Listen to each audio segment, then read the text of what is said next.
किसी भी इंसान की इच्छा शक्ति और दृढ़ संकल्प उसे भिखारी से राजा बना सकती है। अगर आपने दृढ़ संकल्प कर लिया है कि आपको यूपीएससी क्लियर करना है, एनडीए सीडीएस क्लियर करना है, फिर एसएससी का एग्जाम क्लियर करना है, तो आप उसे निश्चित रूप से क्लियर कर लेंगे। बस इसके लिए आपको दृढ़ संकल्प की जरूरत है और आपकी इच्छा शक्ति जो है वो प्रबल होनी चाहिए। नमस्कार दोस्तों, आज के वीडियो में डिस्कस करेंगे हम 9 अगस्त के सभी महत्वपूर्ण करंट अफेयर पर। और देखिए, आज की वीडियो के लास्ट में आपसे एक टेस्ट भी जाएगा, तो इस टेस्ट को जरूर दीजिएगा क्योंकि ये टेस्ट जो है पिछले करंट अफेयर से जुड़ा हुआ है और इससे आपका पुराना करंट अफेयर से रिवाइज हो जाएगा। और इस वीडियो को पूरा देखने के बाद आप इसकी पीडीएफ फाइल भी डाउनलोड कर सकते हैं। नीचे डिस्क्रिप्शन बॉक्स में आपको इस वीडियो की पीडीएफ मिल जाएगी। और अगर आप इस चैनल पर नए हैं तो चैनल को भी सब्सक्राइब जरूर करिएगा, साथ में जो बेल वाला आइकॉन दिख रहा है उसको प्रेस कर दीजिएगा ताकि आपको इस चैनल के आने वाले सभी वीडियोस के नोटिफिकेशन ऑटोमेटिक और सबसे पहले मिल जाए। और देखिए, वीडियो को लाइक और शेयर भी कर दीजिएगा। तो चलिए शुरू करते हैं आज के करंट अफेयर को लेकर। सबसे पहले बात कर लेते हैं कल के करंट अफेयर में पूछे गए सभी क्वेश्चन के सही उत्तरों की। देखिए, क्वेश्चन का पहला प्रश्न था कि जम्मू और कश्मीर के नए उपराज्यपाल कौन बने हैं। तो देखिए, ये व्यक्ति आपके हैं मनोज सिन्हा जी। और दूसरा था कि भारत के नए नियंत्रक एवं महालेखा परीक्षक कौन बने।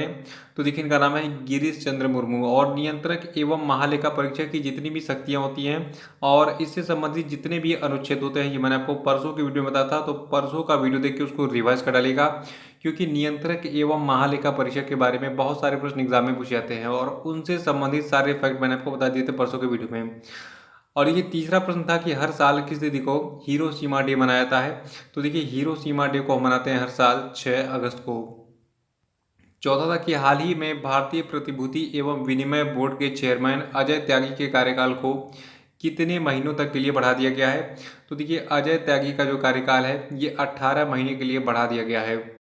और पांचवा था कि हाल ही में किस राज्य में हिम तेंदुआ संरक्षण केंद्र स्थापित करने की घोषणा की गई है। तो देखिए, ये राज्य आपका है उत्तराखंड। और आज के करंट अफेयर का पहला प्रश्न है कि किस व्यक्ति को केंद्रीय रिजर्व पुलिस बल यानी कि सीआरपीएफ का महानिरीक्षक यानी कि इंस्पेक्टर जनरल अपॉइंट किया गया है। तो देखिए, सीआरपीएफ के इंस्पेक्टर जनरल अपॉइंट किए गए हैं पी एस रानी पसे। और पी एस रानी पचे का जो कार्यकाल होगा इनके पदभार संभालने की तारीख से 5 सालों की अवधि तक के लिए होगा। और देखिए, सीआरपीएफ की बात करें तो देखिए, जो आपका सीआरपीएफ है इसका पूरा नाम है सेंट्रल रिजर्व पुलिस फोर्स और इसका मुख्यालय आपका है नई दिल्ली में। और सीआरपीएफ का आदर्श वाक्य है सेवा और निष्ठा यानी कि सर्विस एंड लॉयल्टी। और देखिए, जो आपका सीआरपीएफ है इसकी स्थापना 27 जुलाई 1939 को की गई थी। और दूसरा प्रश्न है कि किस व्यक्ति को केंद्रीय औद्योगिक सुरक्षा बल यानी कि सीआईएसएफ में अतिरिक्त महानिदेशक के रूप में अपॉइंट किया गया है। तो देखिए, सीआईएसएफ में अतिरिक्त महानिदेशक के रूप में अपॉइंट किए गए हैं अरविंद दीप जी। और देखिए, आपको बता दूं जो आपका सीआईएसएफ यानी कि सेंट्रल इंडस्ट्रियल सिक्योरिटी फोर्स है, जिसको हिंदी में कहते हैं केंद्रीय औद्योगिक सुरक्षा बल, इसका मुख्यालय है नई दिल्ली में और इसका मोटो है प्रोटेक्शन एंड सिक्योरिटी। तो सीआईएसएफ के बारे में डिटेल शेयर रखिएगा, लेकिन सबसे पहले क्या रखना है कि बिहार में अरविंद दीप जी को केंद्रीय औद्योगिक सुरक्षा बल में अतिरिक्त महानिदेशक अपॉइंट किया गया है। और तीसरा प्रश्न है कि किस व्यक्ति को आईटीबीपी यानी कि इंडो तिब्बतियन बॉर्डर पुलिस में अतिरिक्त महानिदेशक के रूप में अपॉइंट किया गया। तो देखिए, आईटीबीपी में नए अतिरिक्त महानिदेशक के रूप में अपॉइंट किए गए हैं अमृत मोहन प्रसाद। और देखिए, आपका आईटीबीपी है यानी कि इंडो तिब्बतियन बॉर्डर पुलिस है, इसका हेडक्वार्टर है नई दिल्ली में और इसका मोटो है शौर्य दृढ़ता कर्मनिष्ठा। और इसकी स्थापना यानी कि आईटीबीपी की स्थापना की गई थी 24 अक्टूबर 1962 को। तो ये सारे पर क्या रखना है आईटीबीपी के बारे में, लेकिन सबसे पहले रखिएगा कि अमृत मोहन प्रसाद जो है इनको बनाया गया है आईटीबीपी में अतिरिक्त महानिदेशक। चौथा प्रश्न है कि पीएनबी हाउसिंग फाइनेंस के नए मैनेजिंग डायरेक्टर और चीफ एग्जीक्यूटिव ऑफिसर कौन बने हैं। तो देखिए, ये व्यक्ति आपके हैं हरदयाल प्रसाद। और देखिए, आपको बता दूं वर्तमान में जो आपका ये पीएनबी हाउसिंग फाइनेंस कंपनी है, ठीक है, तो इसके एमडी और सीईओ है नीरज व्यास। ये 10 अगस्त को अपना पद छोड़ देंगे और फिर उसके बाद 10 अगस्त के बाद से जो है जो आपके हरदयाल प्रसाद हैं ये बन जाएंगे पीएनबी हाउसिंग फाइनेंस के नए मैनेजिंग डायरेक्टर और चीफ एग्जीक्यूटिव ऑफिसर। और देखिए, जो का पीएनबी हाउसिंग फाइनेंस है यानी कि Punjab national bank housing finance company है, इसका मुख्यालय है नई दिल्ली में और इसकी स्थापना 11 नवंबर 1988 को की गई थी और इसकी पेरेंट ऑर्गेनाइजेशन है पंजाब नेशनल बैंक। पांचवा प्रश्न है कि आईसीसी टी20 विश्व कप 2021 की मेजबानी कौन सा देश करेगा। तो देखिए, आईसीसी टी20 विश्व कप 2021 की मेजबानी करेगा इंडिया यानी कि भारत। देखिए आपको बता दूं, जो आपका आईसीसी यानी कि इंटरनेशनल क्रिकेट काउंसिल है, इसने कोविड-19 के कारण स्थगित आईसीसी मेंस टी20 विश्व कप 2020 को साल 2022 में ऑस्ट्रेलिया में आयोजित किए जाने की पुष्टि की है। वहीं जो आपका इंडिया यानी कि भारत होगा, ये जो है योजनाबद्ध रूप से आईसीसी मेंस टी20 विश्व कप 2021 की मेजबानी करेगा। और इसके साथ ही इंटरनेशनल क्रिकेट काउंसिल ने एक और अपडेट दिया है।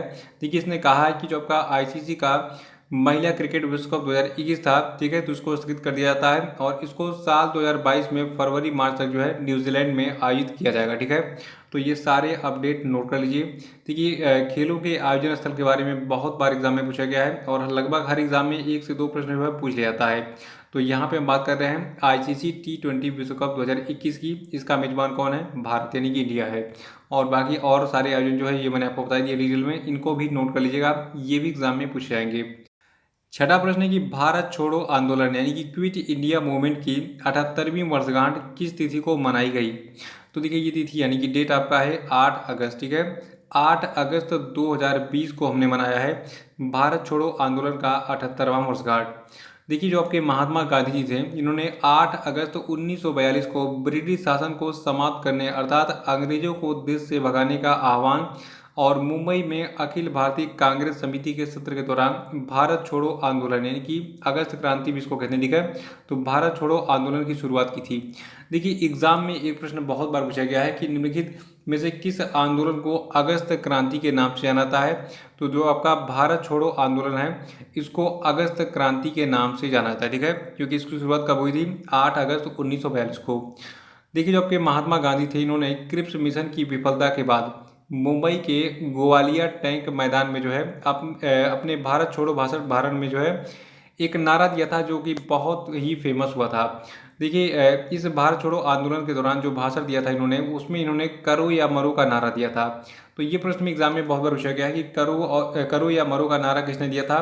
तो करो या मरो का नारा दिया था महात्मा गांधी ने। कहाँ पर? ग्वालियर टैंक मैदान में दिए गए अपने भारत छोड़ो आंदोलन के दौरान दिए गए भाषण में, ठीक है। तो यहाँ पे जितने भी फैक्ट आपको दिख रहे हैं इसको नोट कर लीजिएगा। ये सारी चीज़ें इतिहास के प्रश्न के रूप में परीक्षाओं में पूछी जाती हैं। और अभी हम बात करें किसकी? भारत छोड़ो आंदोलन की 78वीं वर्षगांठ की। तो इसकी जो 78वीं वर्षगांठ है, ये हमने इस साल यानी कि 2020 में 8 अगस्त को सेलिब्रेट किया। सातवां प्रश्न की हाल ही में भारतीय रिजर्व बैंक ने कोविड-19 संबंधित तनावग्रस्त परिसंपत्तियों के समाधान के लिए किस समिति का गठन किया है? तो देखिए इस समिति का नाम है केवी कामत समिति। याद रखिएगा कि भारतीय रिजर्व बैंक ने कोविड-19 संबंधित तनावग्रस्त परिसंपत्तियों के समाधान के लिए अभी हाल ही में केवी कामत समिति का गठन किया है। और देखिए इस समिति के जो अध्यक्ष हैं केवी कामत, ठीक है, तो ये इसके अध्यक्ष होंगे और इनकी अध्यक्षता में जो अन्य सदस्य हैं ये काम करेंगे। और अन्य सदस्य कौन हैं इस केवी कामत समिति के? देखिए इनका नाम है दिवाकर गुप्ता, टी.एन. मनोहरन और अश्विन पारेख, ठीक है। तो ये जो है रणनीति सलाहकार के रूप में भारतीय बैंक संघ के सीईओ पैनल के सदस्य सचिव के रूप में जो है कार्य करेंगे इस केवी कामत समिति के, ठीक है। याद रखिएगा कि भारतीय रिजर्व बैंक जो है इसने कोविड-19 संबंधित तनावग्रस्त परिसंपत्तियों के समाधान के लिए अभी हाल ही में केवी कामत समिति का गठन किया है। और नाम से पता चल रहा है ये समिति जिसके नाम पे है वही इसके अध्यक्ष होंगे। तो केवी कामत जी जो है इसके अध्यक्ष होंगे। आठवां प्रश्न है कि हाल ही में 8 अगस्त 2020 को किस देश ने तेल रिसाव के कारण पर्यावरणीय आपातकाल घोषित किया? तो देखिए ये देश आपका मॉरिशस है। और थोड़ा सा हम मैप में चलते हैं और इसकी लोकेशन देख लेते हैं पहले, तो उसके बाद हम आगे की चीज़ों पे डिस्कस करेंगे। देखिए यहाँ पे जो आपका ये मैप दिख रहा है ये आपका अफ्रीका का रीजन है। और देखिए यहाँ पे एक छोटा सा स्पॉट दिख रहा है, ये आपका है देश है मॉरिशस, ठीक है। मॉरिशस बहुत ही छोटा सा देश है और ये जो है अफ्रीका के अंतर्गत आता है, अफ्रीका महाद्वीप में। यहाँ पे आपका इंडिया है और ये आपका हिंद महासागर का पूरा रीजन है, ठीक है। तो जो आपका मॉरिशस है ये हिंद महासागर में स्थित है। और देखिए मॉरिशस में एक घटना हुई अभी हाल ही में तेल रिसाव की। और ये घटना जो है एक जहाज में लीकेज के कारण हुई है। ये जहाज किसका था? जापान देश का था। देखिए अभी हाल ही में हिंद महासागर में स्थित भारत के पड़ोसी मॉरिशस ने जो है तट पर फंसे जापानी जहाज से कई टन ईंधन का रिसाव शुरू होने के बाद अभी शुक्रवार देर रात पर्यावरणीय आपातकाल यानी कि एनवायरमेंटल इमरजेंसी का ऐलान किया। देखिए मॉरिशस के अनुसार एक जापानी शिप था जिसका नाम था एमवी वाकाशियो। इसमें करीब 4000 टन ईंधन भरा था और इसी में जो है रिसाव हो गया। और इसके रिसाव के बाद बेहद खतरनाक बताया जा रहा है क्योंकि ये सारा पेट्रोलियम वाला जो तेल है, ठीक है, ये पूरे के पूरे उस कोस्टल एरिया में जो है फैल गया। ठीक है, देखिए जो आपका मॉरिशस मैंने आपको मैप में दिखाया अभी, ये जो है चारों तरफ से समंदर से घिरा हुआ है और इसके किनारे किनारे अगर तेल फैल जाएगा, देखिए पेट्रोलियम बहुत ही ज्वलनशील होता है और इसके कारण कई सारी आपदाएं आ सकती है। ठीक है, जैसे कि आग लगने की घटना हो सकती है या फिर वहाँ पे जो जली जीव हैं उनको हानि पहुँच सकती है। देखिए वैसे भी जो आपका मॉरिशस देश है, ठीक है, ये पूरा का पूरा पर्यटन पे डिपेंड है। इसका पूरा का पूरा इकोनॉमी जो है पर्यटन बेस्ड है। ठीक है, तो अभी तो कोविड-19 चला है, इसलिए कोई भी पर्यटक यहाँ पे नहीं जा रहा है घूमने के लिए। और देखिए जो आपका मॉरिशस देश है, ये आपका ईस्ट अफ्रीका में स्थित है और मॉरिशस की कैपिटल है पोर्ट लुइस और यहाँ की करेंसी है मॉरिशियन रुपी। प्रधानमंत्री यहाँ के हैं प्रविंद जगन्नाथ जी। तो मॉरिशस के बारे में ये डिटेल शेयर करिएगा। देखिए मॉरिशस जो ऐसा देश है, यहाँ पर भोजपुरी भाषा बोली जाती है, जो कि बिहार की बहुत ही लोकप्रिय भाषा है। ठीक है, नवा प्रश्न है कि export import bank of India यानी कि एक्सिम बैंक ने किस देश को बिजली आपूर्ति की गुणवत्ता में सुधार के लिए अभी हाल ही में 250 मिलियन अमेरिकी डॉलर यानी कि लगभग 1870 करोड़ रुपए का लाइन ऑफ क्रेडिट दिया है। तो देखिए ये देश आपका मोजाम्बिक है। अभी हाल ही में जो भारत का export import bank of India है यानी कि एक्सिम बैंक है, इसने जो है मोजाम्बिक को बिजली आपूर्ति की गुणवत्ता में सुधार के लिए कितना, टोटल 250 मिलियन अमेरिकी डॉलर का, ठीक है, यानी कि लगभग 1870 करोड़ रुपए का लाइन ऑफ क्रेडिट दिया है। देखिए जब का एक्सिम बैंक है, इसके सीईओ हैं डेविड रस्किन्हा और इसका हेडक्वार्टर मुंबई में स्थित है और इसकी स्थापना 1 जनवरी 1982 को हुई थी। और जो आपका मोजाम्बिक है, तो देखिए मोजाम्बिक ईस्ट अफ्रीका में स्थित है, कैपिटल इसकी है मापुतो और यहाँ की करेंसी है मोजाम्बिकियन मेडिकल और यहाँ की पॉपुलेशन है 2.95 करोड़ और ऑफिशियल लैंग्वेज है मोजाम्बिकी पुर्तगीज़। और मोजाम्बिक की लोकेशन आपको मैं मैप दिखा देता हूँ।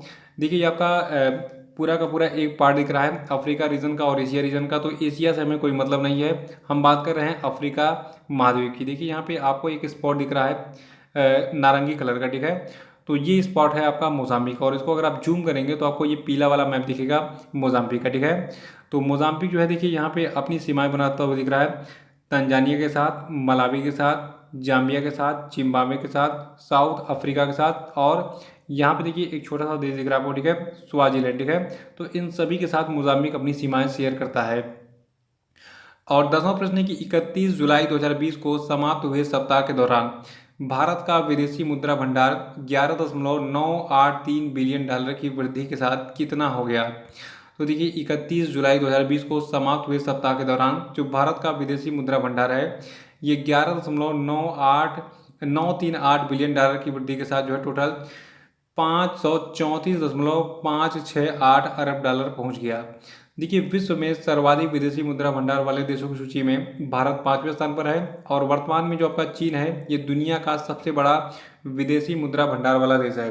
देखिए 31 जुलाई को जो आपकी रिपोर्ट आई है, ठीक है, तो 31 जुलाई 2020 को जो विदेशी मुद्रा भंडार है, देखिए विदेशी मुद्रा भंडार जो है ये कई सारी चीज़ों से मिलकर बना होता है, जैसे कि आपका विदेशी मुद्रा संपत्ति कितना है, गोल्ड रिजर्व कितना है भारत के पास, और इंटरनेशनल मॉनेटरी फंड के साथ जो आपका एसडीआर है ये कितना है, और आईएमएफ के साथ यानी कि इंटरनेशनल मॉनेटरी फंड के साथ रिजर्व की स्थिति क्या है। ठीक है, तो यहाँ पे टोटल अमाउंट दिया गया है, इनको प्लस करेंगे आप तो आपको मिलेगा 534.568 अरब डॉलर। ठीक है, तो टोटल की हम बात कर रहे हैं, ये वैसे आंकड़े बहुत रेयर केस में हायर एग्जामिनेशन जैसे कि यूपीएससी हो गया, सीडीएस वगैरह का एग्जाम हो गया, बैंकिंग का हो गया, ठीक है, इसमें पूछे जाते हैं।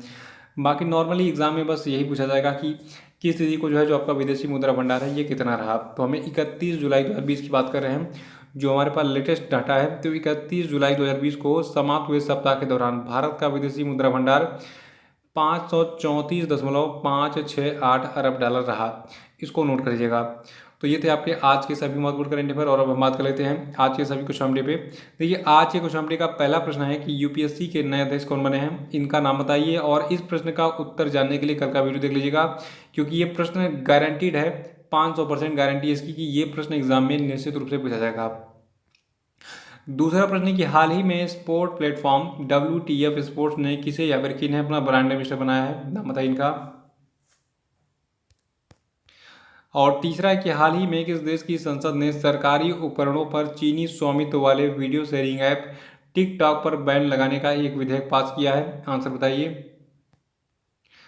और चौथा है कि किस राज्य सरकार ने तेंदुपत्ता संग्राहकों के लिए सामाजिक सुरक्षा योजना जिसका नाम है शहीद महेंद्र कर्मा तेंदुपत्ता संघर्ष समाज सुरक्षा योजना का शुभारंभ किया है, आंसर बताइए। और पांचवा कि भारतीय रिजर्व बैंक की वित्त वर्ष 2020-21 की मौद्रिक नीति समिति की दूसरी बैठक में रेपो दर को कितना रखा गया है? आंसर बताइए। तो इसी प्रश्न के साथ आज का करेंट अफेयर्स समाप्त होता है। कल फिर मिलेंगे कल के करेंट के साथ। वीडियो को लाइक करके इसको शेयर कीजिएगा। जो लोग नए हैं वो चैनल को सब्सक्राइब कर लेंगे ताकि मेरे अगले वीडियो का नोटिफिकेशन आपको ऑटोमेटिक और सबसे पहले मिल जाए। तो इसी के साथ जय हिंद, जय भारत।